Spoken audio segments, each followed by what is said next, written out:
Welcome to Street Knowledge with Chris Graham. Welcome to the podcast. Chris Graham and Rod Mullins. We're going to talk some NASCAR news here on this Wednesday, and we'll get to recapping last week's COTA race, get you ready for this coming weekend as we get into the show. But we're going to start with some sort of breaking news. Some more legal filings in the charter lawsuit. The issue brought up last fall by 2311 Racing Front Row Motorsports. Now there's something new coming back from the other side from NASCAR. Rod, what's going on? Well, NASCAR filed a countersuit today in U.S. District Court against 2311 Front Row Motorsports and 2311 Racing co-owner Curtis Polk. Now, Curtis Polk is also, I think, the way I understand it, Michael Jordan's agent. And he has been named in this. He wasn't named in it at first, but now he's being named in it, citing that the parties have, quote, embarked on a strategy to threaten, coerce, and extort NASCAR into meeting their demands for better contract and financial terms. Now, it doesn't sound that bad to me, but to NASCAR, it's everything toward their livelihood. The NASCAR attorney said in a call with the media on Wednesday morning that 2311 and Front Row Motorsports, their actions threatens the future of the charter system, which kind of counters what Steve Phelps had said back at Daytona when he kind of gave the state of the sport kind of address to people at Daytona, saying that they hope to eventually move beyond charters and they wanted to go in a different direction per se. And so that's obviously been thrown out the window now with that one. So this is going to be this is going to be hard to see how this one's going to play out before it's all said and done. Yeah, just to kind of recap, because we've talked about this topic a lot over the last several months, dating back to last year when all this came down. The charter system dates back to an effort by NASCAR to actually, I mean, teams had been requesting for years, Mm-hmm. hey, we need some stability here. We need some Right. assurance that we can, go from year to year. So the charter system was that, but NASCAR used the charter system then to, at least in the minds of quite a few teams anyway, maybe not everybody, but quite a few teams, Mm-hmm. to impose some terms, financial terms that weren't to their liking, but it was progress. It was Right. stability, but then the teams, hey, we need more. Most of us are not making a lot of money. Most of us are losing money. And then we have what happened last fall. The Mm-hmm. NASCAR gives 48 hours to take it or leave it with these charter agreements. Most teams signed it, 2311 and Front Row did not. They've been engaging in litigation ever since. We've had some back and forth on that. And now here we are with NASCAR saying, hey, the whole idea of them suing is wrong. And I'm seeing the statement from Jeffrey Kessler, the attorney for the teams, who is one of the leading guys. He's a guy you Mm-hmm. don't want on the other side of the courtroom if you're in an antitrust case. Uh, Mm-hmm. he said NASCAR agreed to the joint negotiations that they now attack. When these joint negotiations failed, they use individual negotiations to impose their charter terms, which most of the teams decided they had no choice but to accept. Um, Yeah. and so, this is, I think in the end, Rod, I look at this. I mean, I was reporting earlier this week on another sports lawsuit involving the ACC, the Atlantic Coast Conference. Right. State and Clemson had been suing over the past couple of years, had been engaging in litigation with the ACC, the ACC countersuing, and those parties came to an agreement eventually. Mm-hmm. I don't expect any of this between NASCAR 2311 and Front Row to actually get to even a much beyond just discovery process, even it gets that far in the much less to a hearing, much less to a ruling, because that'd be years from now. Yeah. And that's what happened with the ACC, Florida State, and Clemson. And cases like this, when you're talking about billions of dollars and you're talking about all this stuff moving around, you can't go for the time it takes to go through all the documents to get to a ruling, and then you got to rely on a judge too, a judge who may or may not be very versed in what you're arguing Mm-hmm. necessarily. Judges have to kind of hear everything, and they're not always experts in all the vagaries of law. So I say all this to say I think in the end, we're seeing NASCAR. Okay, NASCAR realizes, hey, if we want to negotiate from a position where we don't totally get screwed from our Mhm. perspective, we've got to go out there and do something with a lawsuit. And then the 2311 and front row people, who to this point have been dictating the terms of this, now they've got to respond. I think in the end, it just ends up being resolved. Yeah, I do too. I think the gloves are off, though. No matter any way you look at it, the gloves are off.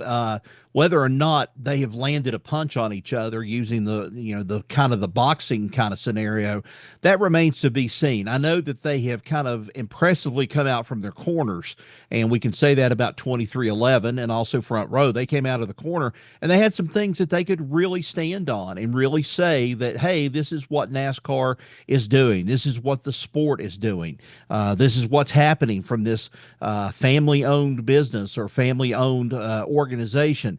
But then it took NASCAR just a little while to figure out this is what they've got planned or this is what they're trying to put together. So let's counter them. And that's what they did. Jim France said back when they filed the antitrust lawsuit back on October 2nd, Jim France stated, quote, NASCAR has unlawfully maintained its monopoly position for offering a top tier stock car racing series in the United States in violation of the Sherman Antitrust Act. Now, that's what was said, stating that about against Jim France, I should say, with NASCAR.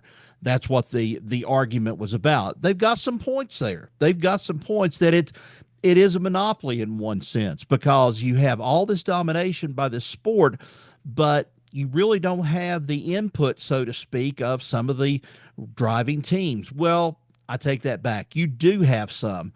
It's just not all of them because there would be some people that would say Hendrick Motorsports has got some kind of control over NASCAR because what did they do? They put together, the team last year. They went over to France, went over to Europe and raced in that specially built Camaro that they had, ZL1.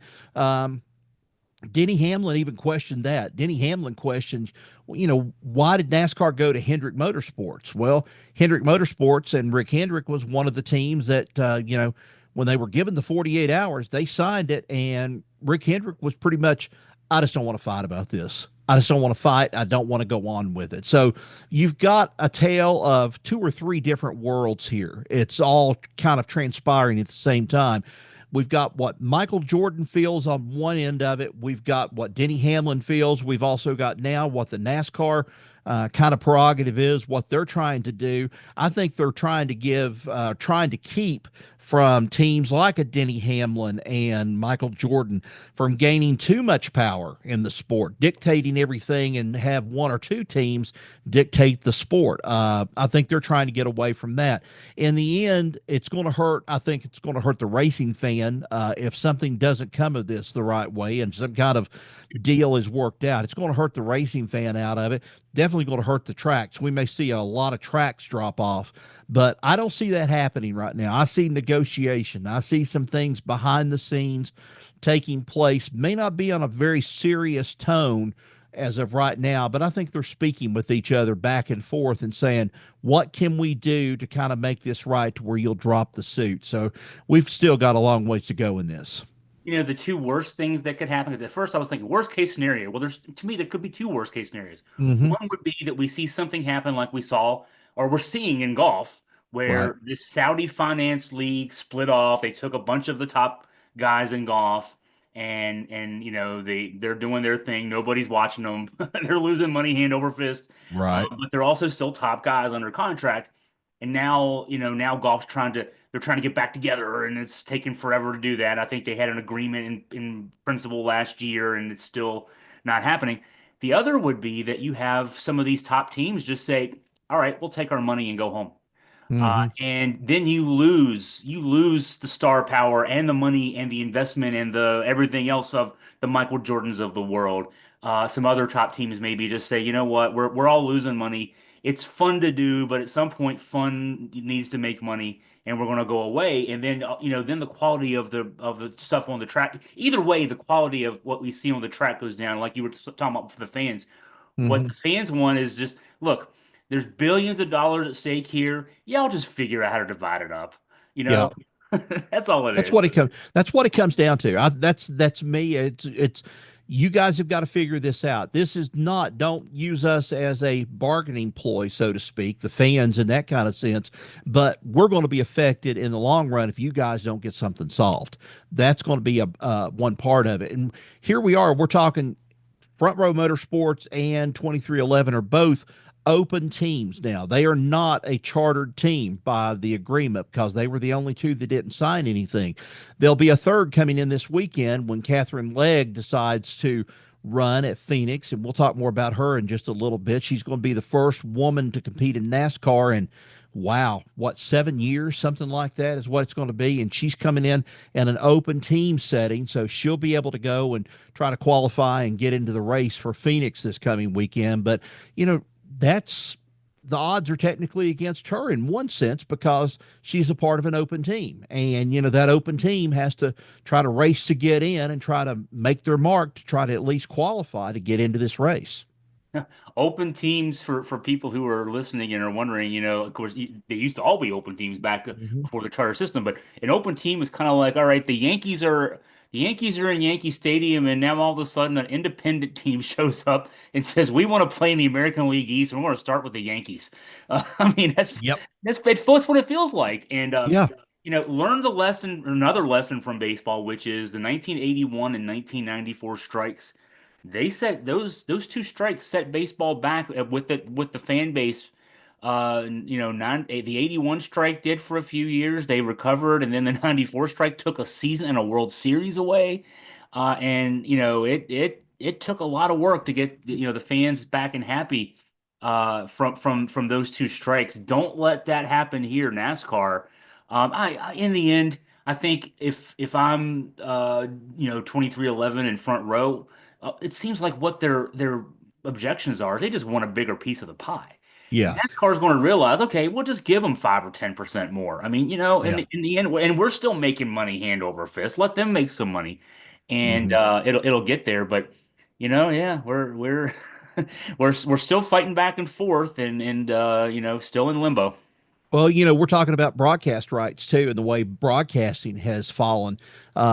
81, also in 94, when both of those strikes happened, that kind of set in motion the way that we were going to see baseball on television from that point on, because we got to see then you got to see the Superstation come out of Atlanta with Ted Turner a little bit more, and then they were broadcasting all of the Braves games, but then for Cincinnati, you couldn't get Cincinnati in your own market like you used to back in the 70s. You used to be able to pick it up off of a powerhouse TV station out of Huntington, West Virginia, and they would broadcast the Reds games, just about all the Reds home games, and that did away with all this sort of stuff. And so when that happened, it was the bigger piece of the pie, money, TV rights and so forth, and we're still talking the same thing coming in with this one. And the TV rights already has been negotiated, but how do you give some of these teams a portion of that pie of the TV revenue that they are getting because they're on television? It's sort of like an NIL in college basketball and college football. It's sort of a thing of your name's out there. You're putting your name out there on a product. You're racing each and every week. Shouldn't I get something back in return? Oh, well, they get paid plenty of money, but shouldn't they get paid something back in return for being on television? That's kind of the way I look at it. Well, and when I was doing research on this last year, so many teams lose money. Hmm. And they've got to go out and raise the money. They've got to find Yeah. the sponsors, and they got to keep the sponsors happy. And that's so you're not just running a race team and doing all the stuff to keep the team on the track every week, but you're also going out there and getting money too.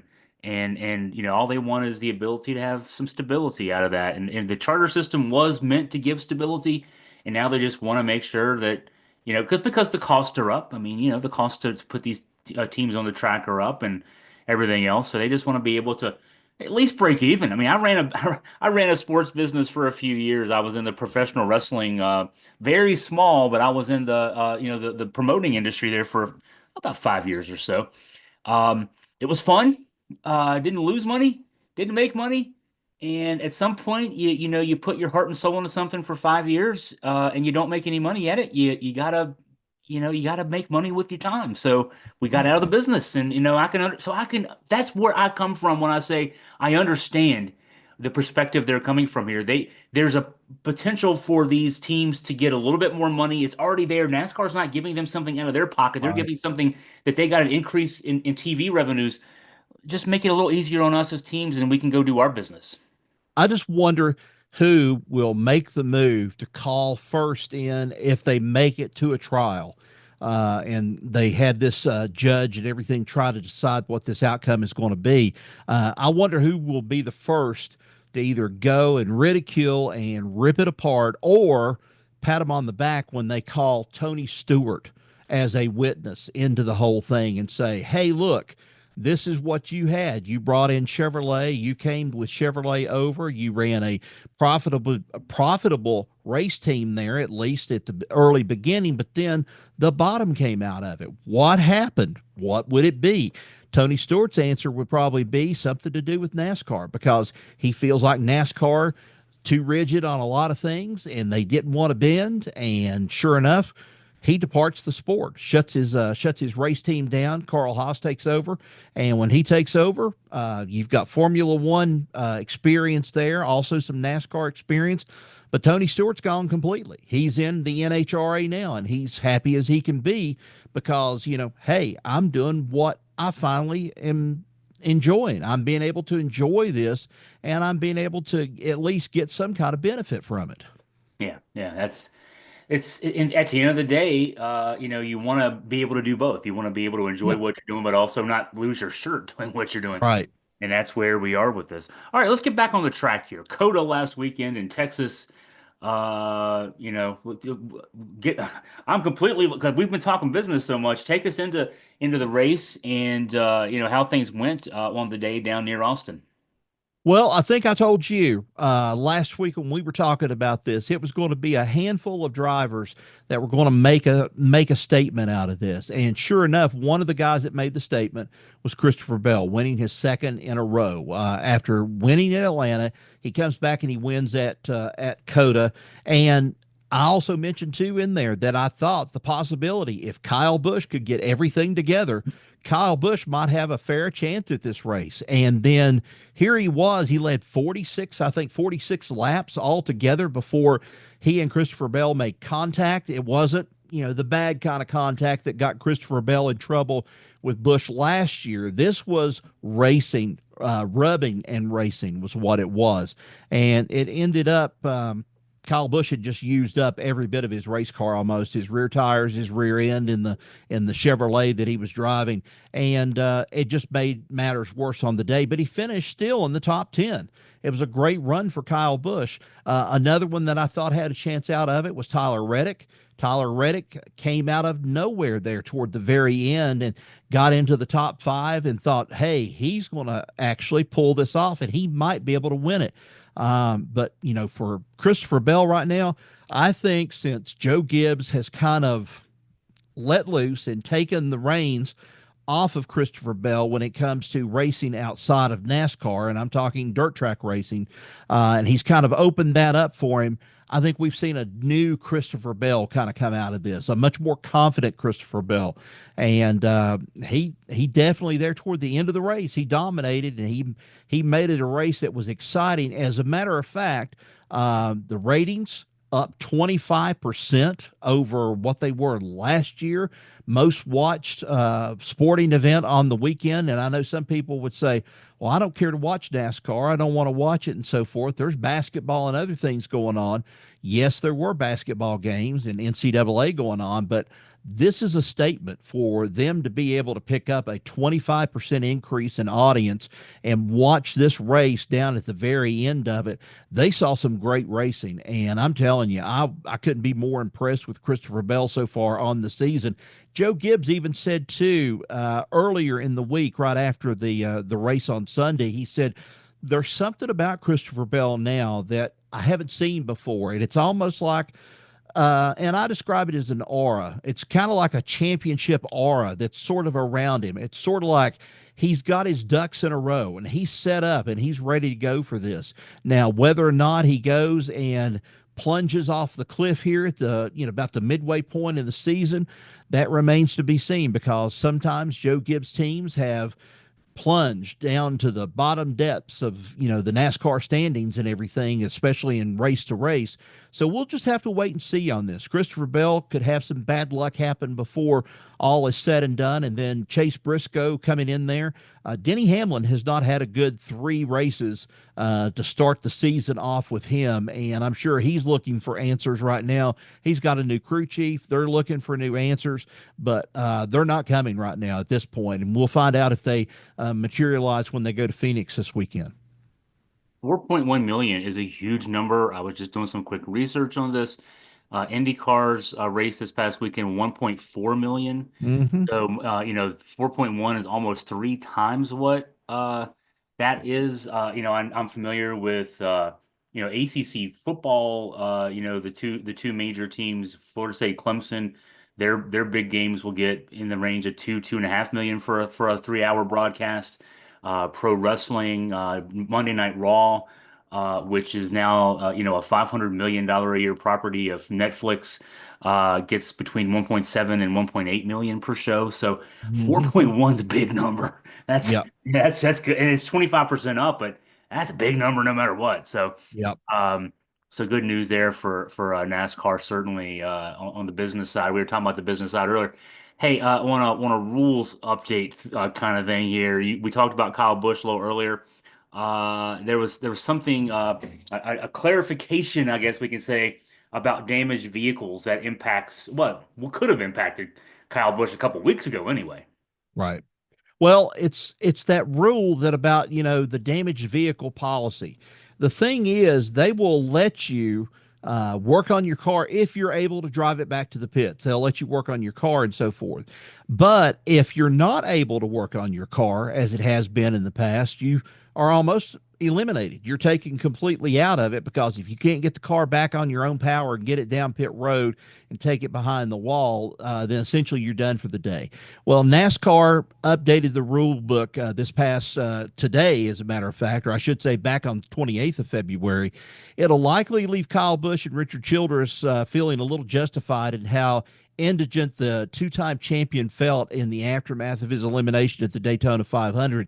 And what it was is they've updated the language in the rule book to reflect that a driver can only leave the designated work area once before attempting to make minimum speed, which was not the language of the rule book at the time of the Daytona 500. So he can leave the designated work area and attempt to make the speed out on the track. They can black flag you and make you come back to the pits, and you can work on it more. But additionally and previously, if a car was on pit road getting repairs and the time limit expired, which I think was 15 minutes is what they had in there, a danged car, as it would be forced to the garage to complete repairs. Now repairs can continue on pit road, but will result in a stop and go penalty. So that's really not that bad. I mean, you're only going to be penalized a stop and go penalty out of it, but you're trying to get back out there on the track as quick as you can to avoid trying to lose any more places in the grid, so forth. So the teams will also still need to meet their minimum speed no matter where the repairs were completed, whether it's inside the pits, inside the garage area, or they're on the pit road. They're going to still have to maintain a minimum speed, and if they can't, they'll black flag them, and then they'll pull them back in, is what they'll do. Let's talk about Catherine Legg. You mentioned her earlier when we were talking the business side of things. I have to admit, and I hate to admit, I didn't know much about her, or really anything about her, until we were preparing for the show. She's well known on the racing circuit, a British driver who has had some success across many different ways of competition, and so she's competing to be in this weekend's race. What more can we know about her? Well, she raced at Indianapolis. I know that she's raced there a couple of times. She's not had a lot of success, but I think in one of her Champ Car debuts, I think she went out in the Champ Car debut and she rookie that year, and she won the race in her first start ever. I mean, she's a go-getter when it comes to racing on, whatever the circuit may be. But, now she's making the drop over to NASCAR to see what she can do. She's going to be driving the number 78 drop light Chevy Camaro this weekend. It's her debut in the series, underscoring her determination and also her versatility in professional racing. Now, some people might say, okay, well, we've got another Danica Patrick showing up. I think she's got a little bit of a better resume in some ways as opposed to a Danica Patrick because she knows how to race. She can race. Danica Patrick, I think she could, well, I think at least at one point, I thought she could race, but she really just couldn't make the move over to NASCAR. And it was always somebody else's fault. I hate to say that, but it always was with her.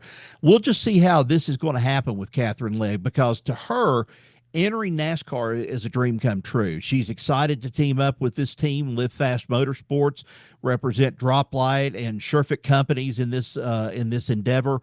And racing stock cars to her has been incredibly fun, and it's been a new challenge.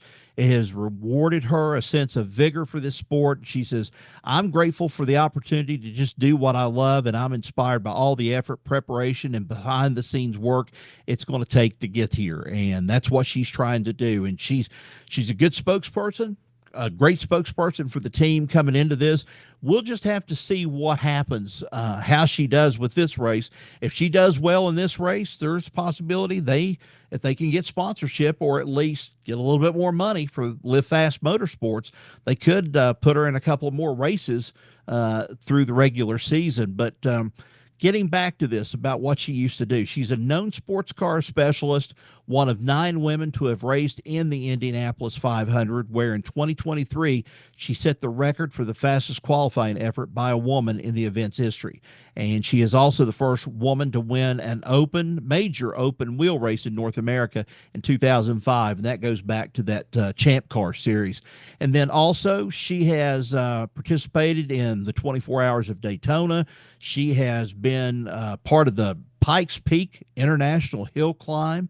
Oh my gosh, she's been in a bunch of stuff. So we'll just see if she can, as the saying is, when the rubber meets the road, let's just see how this goes on Sunday. She may blow us away with this. She could come away with a win the same way Shane Van Gisbergen did when it got to Chicago. She may pull something off there Sunday in Phoenix that may surprise everybody before all is said and done.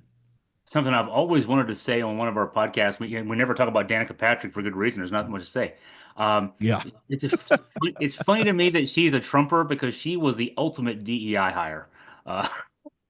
Well, yeah, I she's can on agree with that. Yeah. I leave my TV in the home the news office here on the Weather Channel, and that commercial for whichever of those shady insurance companies that she shills Yep. for runs like Yep. 10 times an hour, and so I have to hear, and all I can think is you didn't earn your job. Anyway, her and Aaron Rodgers were quite the pair as far as that goes too. Let's get ready. We also see where Aaron Rodgers has gone too, by the wayside. So yeah, exactly. Well, maybe he can help sell that shady insurance stuff.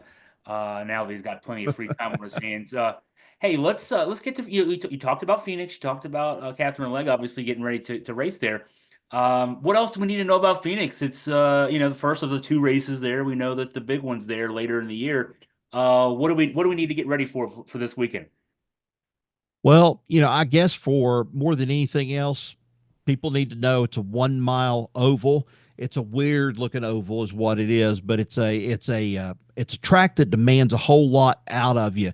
And Goodyear has got a bunch of notes on the tire they're going to be bringing. They're actually going to be bringing a wet weather tire with them just in case.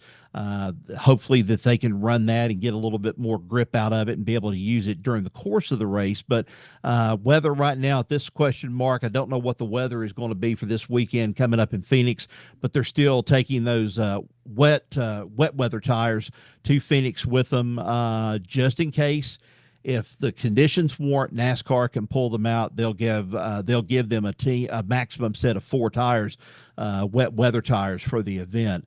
But here's what we've got going into Phoenix this weekend. You've got some drivers that have been really good at some other tracks, and some have been absolutely, oh gosh, how can I say it? Terrible They've been terrible at Phoenix. I could go down the list and look at some of them. And as I get this list loaded up here, I know that Daniel Suarez right now, that's one driver that has had a bad season so far. He has not even finished above 30th in some of his races. He last week got taken out, which I've got to mention something else here too. We were talking about the race from this past weekend at Coda. Austin Dillon got spun out by none other than Austin Cindric, and he got docked 50 points and a $50,000 fine for his actions on Sunday at Coda. So he's going to probably be playing it a little bit on the clean side and safe as he goes into Phoenix this weekend. But some of the other drivers, Noah Gragson, he had an 8th place finish at Coda, was in his first top 10 in the last 16 starts. But now for him, the bad news, well, let's look at his driving mate, Todd Gilliland. He's not finished better than 17th in 6 Cup starts at Phoenix. Zane Smith, another one of the drivers out of front row, has not finished better than 29th in 3 Phoenix Cup starts. You've got those. Cole Custer has not done well while being there at Phoenix in his races. Here's Joe Gibbs, for example. Ty Gibbs has finished 30th or worse of the 2 of the first 3 races this season, and 7 of the last 8 races dating back to last season. Denny Hamlin's last win at Phoenix was all the way back almost 6 years ago. November of 2019 was Denny Hamlin's last win at Phoenix. So there's a lot of things in here right now. I've got to say this. It's anybody's race this coming weekend. I've got to mark Christopher Bell in there as a possibility. He could make it 3 in a row. I mean, if he does, then he's definitely going to be on a roll. But we still haven't seen some of the things out of drivers like Kyle Busch yet, although he's still finishing. He's finished in the top 5, top 10 in some of the races. He's looking to go back to Phoenix and at least try to put his foot down. And I think he's going to win a race. I'm saying within the next 3 to 4 races, he's going to win a race because they've obviously got it back together there, and he's racing well if they can just avoid the bad luck and things that happen as you start getting down toward the end of the race. I think that's going to be a big one right there. Brad Keselowski and his team, Chris Buescher's had 3 top 10 finishes at Phoenix. But on the bad news side, Keselowski has his best finish in 3 races this season is 15th, and that one of his best finishes came at Coda this past weekend. And Ryan Preece, who used to be with Stewart Haas Racing there for a while, switched over to RFK this year, he has finished 30th or worse in 2 of the first 3 races of the season. So you can kind of see you've got some teams on the rise and going up, and then you've got some teams that you would expect to be on that curve and that rise going up have all of a sudden went and they have just plummeted and they've gone completely off the cliff, so to speak. So it's going to be an interesting race of what will be coming out of this. Shane Van Gisbergen will be making his first Phoenix Cup start this weekend. That's going to be a big one for him right there. He finished 6th at Coda this past weekend. So anything can happen with this race. And Phoenix is usually one of those signs of where they're racing in the desert. It's either going to be cold, it's either going to be hot, it might be in between, depending on what kind of tire wear that they have. You could see a total unknown rise to the top and win this race, or you could see an experienced driver in a Christopher Bell, a Kyle Busch, or maybe a Tyler Reddick that used to race in Arizona and around through there in Southern California a long time ago, really making a push to try to get to the winner's circle this weekend. I'm looking at the weather forecast. AccuWeather says 81 degrees is the high temperature on Sunday. Of course, no chance of rain. I say, of course, no chance of rain. Actually, Friday, you don't think of rain in Phoenix, but Friday, 59 and a 94% chance of rain out there. So that may impact, some of the stuff leading up to Sunday. But looks like great weather on race day, and the circuit is out there in the Southwest. We were just in Austin this past weekend, Phoenix this week, Las Vegas next week, before making the way back to eventually, Martinsville later in the month. Bristol. You'll Hmm. be down in Bristol for us middle of Yep. April. So, but out in the Southwest now should be some interesting stuff. 3:30 on FS1 on Sunday. Of course, look to Augusta Free Press and to Dickinson Media for coverage from Rod. And hey, Rod, man, we've been talking for like 40 minutes now. It's been we had a lot of stuff in here, a lot of news, a lot of Yeah, we did. breaking news. Last thoughts as we get ready to wrap up here. Last thought. I just was reading a little bit of your article. Of course, you saw the Florida State Virginia game, and I'm telling people I'm a UVA fan out of it. But I still kind of find it hard to believe. But in one way, it's not hard to believe that Ron Sanchez, that could have been his last regular season game there at home.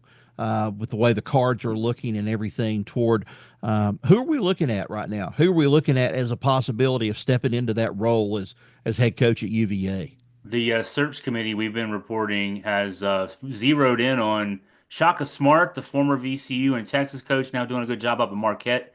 And that's the primary target right now. Ryan Odom, who's at VCU now, would be maybe a second choice if something happens with Shaka Smart not working out. Ryan Odom, his father Dave Odom was a longtime assistant at UVA. Ryan actually grew up within the UVA program in one sense. When Dave was the top assistant for Terry Holland back in the 80s, Ryan was a ball boy when he was coming up through elementary school and middle school and high school with UVA basketball. So he's pretty familiar with Charlottesville too. But yeah, Ron Sanchez, nothing against him. This season is not working out, and it seems like the powers that be kind of want to move in a new direction. But nothing against Ron. He did the best job he could. He's a super human being. And want to I want to wish him the best. He's still a coach. There's still games to Hmm. play. Obviously, this Right. weekend Virginia can actually win if they win this weekend. Can play their way into a bye in the ACC tournament. They could be the 9 seed and would be in the 8-9 game next Wednesday. And not that long ago. It was a question whether the Virginia team would even make the ACC tournament because three Yep. teams don't make it this year. So, Yep. go Well. to go from there to maybe getting a bye. I mean, it shows there's been some progress, but probably just not enough progress to justify the long-term commitment. So he and the staff and the players have done their best, but it just maybe not enough for the standards that Tony Bennett had gotten the program to in the last few years. Right.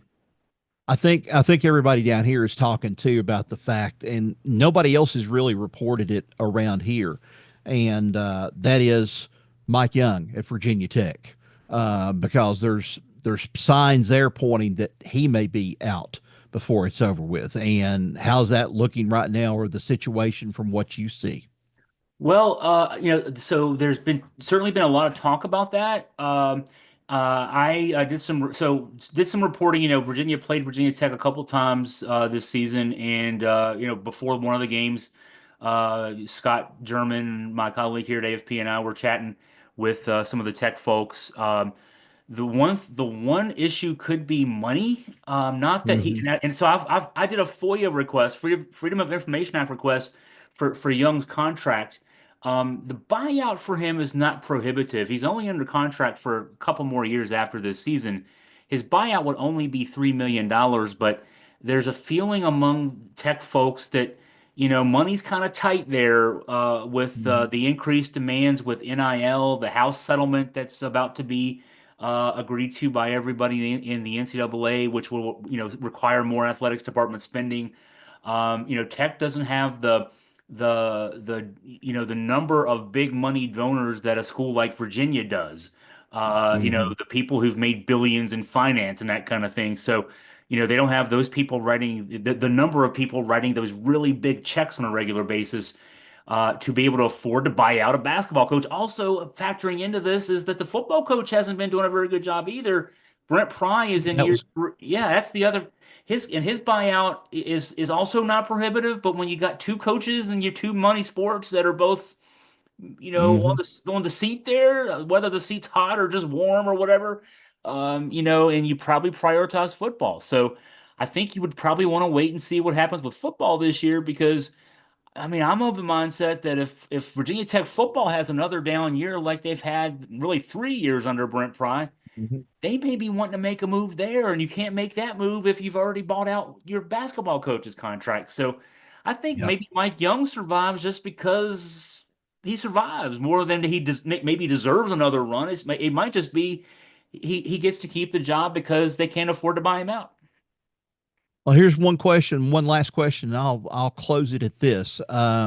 What's the chances of, and I know there's a lot of Tech fans down here in my part of the state, but here we are, and I'm kind of talking to them one day, and somebody says, "Oh, we'd love to get back, we'd love to get Shane Beamer back in." The question is, will Shane Beamer ever go back to Virginia Tech with all that pressure that would be hanging over him because his dad was there and what his dad went through? Could Shane Beamer possibly go back to Tech? The bigger issue is that the SEC has a lot more money than the ACC.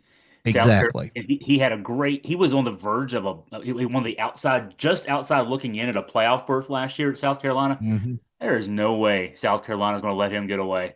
Yeah. If it was even quasi serious, if Virginia Tech made a really good financial offer, South Carolina could easily match or surpass it. And then you got to think, kind of like you said there, Rod. If you're Shane Beamer, do you want to go back to where your dad was? Because then the expectations are you better. I mean, one, they would be giving you a ton of money, and two, they'd be expecting you to walk on water. And if you don't, I mean, that's tough. So for those two reasons, I think the bigger reason again is the money, the SEC, and I don't even know.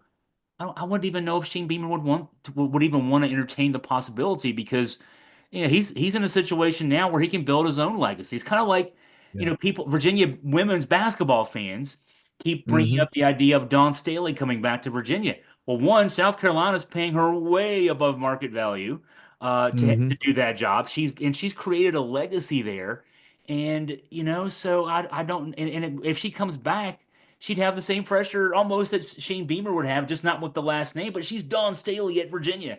So no, the SEC, the money in the SEC, their TV contract and everything else, no. And I've been to the football stadium down there. Um, Hmm. it's massive, and they fill it up every week. They're making money Yeah. down there. They're not letting him go away. Well, I was wondering, you brought up something when you said the Tech thing about Beamer and then Shane coming back and stuff. It's sort of like getting back to the racing part. It's sort of like the Earnhardt Dale Jr. sort of thing and stuff. Here you've got Dale Jr. coming back into the sport or coming into the sport because he is knighted, bestowed, or whatever it's been put on him. And I think he lived with a lot of undue and unnecessary pressure put on him by Dale Senior fans, thinking that he was the second coming of Dale Earnhardt, which in no way is he anything close to being like his dad. Still praiseworthy of his dad, even though he and his dad did not get along that well at certain times and so forth. But yeah, I just don't see that happening, especially having to step in. Virginia Tech to me is kind of like almost like stepping into a quagmire is what you're getting ready to step into. And you just don't know what to expect and what's going to be coming at you when you least expect it. They've been, they were for about 15 years a top-notch national program. It's been 10 years since they've been that. And then there's the Hmm. aspect, okay, so if you're Dale Earnhardt Jr., you've got the same name almost as your dad. He's Dale Earnhardt Yep. Sr., so you got the same name. If you're Shane Beamer, you're Shane Beamer. You're the son of Frank Beamer. There's also this aspect of you don't want to follow the legend. And you were talking Right. about Ron Sanchez and Tony Bennett. I think the best thing Tony Bennett did for Virginia basketball was he gave a year between whoever's going to replace him full time. It looks like to me, it Hmm. looks like Shaka Smart. I'm the reporting I've done on this, but if Shaka Smart had followed right up of Tony Bennett, maybe there's even more pressure on him to do well. But now that they've had this year of buffer, they've Hmm. given up this, and it's been a down year for Virginia basketball fans. They're 15 and 15. They're not like tanking or anything, but 15 and 15 is not Virginia expectations. But now the next guy can come in and get a winning standard back, but he's not doing it necessarily in Tony's shadow. He's reclaiming past glories. Um, Shane, I mean, gosh, if you go to Virginia Tech after 10 years of failure, after your dad had that great run, Yeah. oh man, I can't imagine the pressure he'd be under in that situation. Mm. So. He's going to go. He's going to stay at South Carolina. They have some great in Columbia. Columbia. I spent some time down there when Virginia was in the making the run to the 2019 national title. The first two games, the regional games, were in Columbia, and Mhm. down at the University of South Carolina. It became one of my favorite little towns. I say little, it's probably 50, 60,000 residents. What a great place to be. It's a great college town. And they got a lot of good food down there. So Yeah, they sure do. it'd be They hard to do. get him away from there, I think, I'm sure it would be. So for lots of reasons. Hey, it's been a good chat, Rod. As always, thank you for your time, your insight. We'll look forward to talking to you again next week. appreciate it, Chris. Thanks.